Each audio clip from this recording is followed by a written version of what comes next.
అందరికీ నమస్కారం. నా పేరు శ్రీనివాస్. మీరు చూస్తున్నారు Srinu social connect YouTube channel. Friends, ఒక మంచి టాపిక్‌తో మీ ముందుకైతే వచ్చా. లైక్ చేసి సపోర్ట్ అయితే చేయండి. ఇంకా మంచి మంచి వీడియోస్‌తో మీ ముందుకైతే వస్తా. నా వీడియోస్ నచ్చితే సబ్స్క్రైబ్ చేసి సపోర్ట్ అయితే చేయండి. ఇక లేట్ చేయకుండా టాపిక్‌లోకి అయితే వెళ్ళిపోదాం. మహేష్ బాబు, రాజమౌళి కాంబినేషన్‌లో 'వారణాసి' మూవీ అయితే వస్తుంది. చిన్న చిన్న అప్డేటు విపరీతంగా ట్రెండింగ్ అయితే అవుతాయి సోషల్ మీడియాలో. అవునా కదా! వాళ్ళ కాంబినేషన్ అలాంటిది. అవునా కదా! అంటే మహేష్ బాబు ఈ మూవీలో డ్యూయల్ రోల్స్ అయితే చేస్తున్నారు. ఒకటి రుద్ర క్యారెక్టర్, ఒకటి రాముడి క్యారెక్టర్. రాముడి క్యారెక్టర్‌లో ఉన్న మహేష్ బాబు ఈ మూవీలో 'వారణాసి' మూవీలో 25 మినిట్స్ అయితే ఉంటాడంట. 25 మినిట్స్. అవునా కదా! అంటే రాముడి క్యారెక్టర్ అంటే మహేష్ బాబు రాముడి క్యారెక్టర్‌లో ఉన్న ఫోటోస్ ఆల్రెడీ సోషల్ మీడియాలో ట్రెండింగ్ అయితే అవుతున్నాయి. అవి ఏఐ ఫోటోస్ మనకంతా తెలుసు. కొంతమందైతే నిజం అనుకుంటారు. అవి నిజం కాదనైతే నాకైతే అనిపిస్తుంది. ఇప్పుడు రాముడేమో మహేష్ బాబు. ఇక రాముడు పక్కన లక్ష్మణుడి క్యారెక్టర్ ఎవరు చేస్తున్నారనైతే మనమైతే మాట్లాడుకుందాం. దానికి రాజమౌళి టీమ్ కాంటాక్ట్ అయితే అయ్యారంట.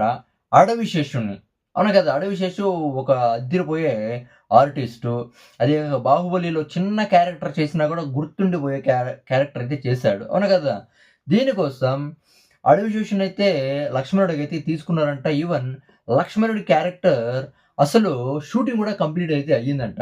ఇప్పుడు బిగ్ బ్రేకింగ్ అప్డేట్ అయితే వస్తుంది. లక్ష్మణుడు యుద్ధంలో చనిపోయిన తర్వాత ఆంజనేయుడు వెళ్లి సంజీవిని వృక్షాలున్న పర్వతాన్ని అయితే మోసుకొనొస్తాడు. అవునా కదా! దాని తర్వాత లక్ష్మణుడు అయితే బ్రతికేస్తాడు. ఈ మూవీలో పృథ్వీరాజ్ కుంభ క్యారెక్టర్ చేస్తున్నాడు. ఈ మూవీలో ఈ కుంభ క్యారెక్టర్ పృథ్వీరాజ్‌కి కాళ్ళు చేతులైతే పడిపోతాయంట.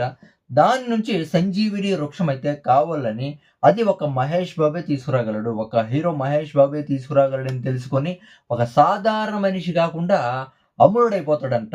అమరుడైతాడంట పృథ్వీరాజ్ ఈ మూవీలోనైతే బిగ్ బ్రేకింగ్ అప్డేట్ అయితే వస్తుంది. చూద్దాం ఇంకా మంచి మంచి అప్డేట్స్ అయితే నేనైతే చేస్తుంటా. ఇక ఆంజనేయుడి క్యారెక్టర్ ఎవరొస్తున్నారో మనకైతే డౌట్ అయితే వస్తుంది. దాని గురించి మనమైతే మాట్లాడుకుందాం. అప్డేట్ వస్తే వీడియో అయితే చేస్తా. దీని గురించి మీరేమనుకుంటారో కామెంట్ అయితే చేయండి. నా వీడియో నచ్చితే సబ్స్క్రైబ్ చేసి సపోర్ట్ అయితే చేయండి. లైక్ చేయండి. By by.